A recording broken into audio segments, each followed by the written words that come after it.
Hi guys, may i-share lang ako sa inyo guys, no. Ayan, ito yung ginagawa ko kahapon na nag-adjust ako ng clutch pedal. Kaya nabaklas lahat yung nabaklas yung panel gauge. Saka nakikita nyo may mga tools pa sa loob. Ang problema, nailak ko yung pintuan. Ayan, hindi ako makapasok. Tapos yung susi hindi ko natanggal, akala ko nasa bulsa ko, nakasaksak pa sa susian. Ngayon i-share ko sa inyo guys kung halimbawa mangyari ito sa inyo. Ayan, papakita ko muna sa inyo na nakalak talaga yan. Buksan ko, ayaw kasi nakabaon yung lock nya. Gawan ko ng paraan to guys para makapasok to sa loob. Mabubuksan ko to. Ang gagawin dito,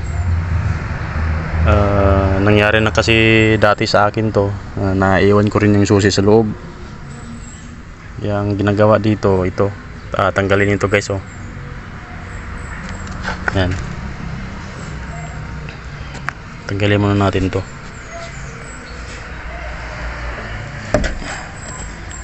para masungkit natin tong lock.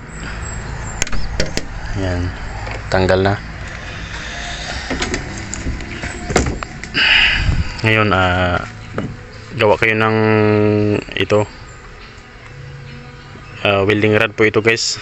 Yan, balutin nyo ng ganyan para masungkit nyo yung lock, masungkit nyo pa itaas. Subukan natin.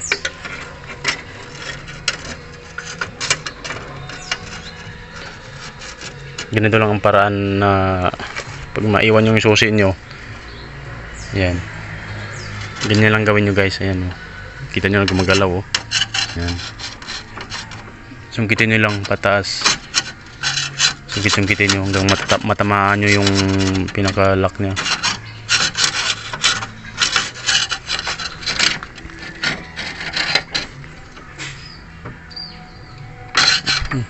Tigas.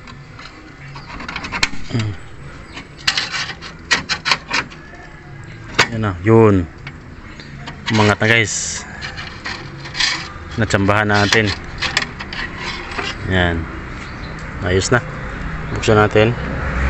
Yun, yan guys, yan lang kadali guys pag halimbawa naiwan yung susi nyo sa loob, mga elf track at saka canter. Ganyan lang ang paraan ko. Yan, mga ganito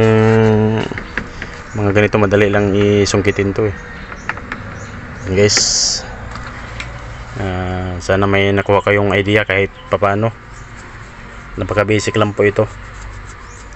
Salamat sa panonood.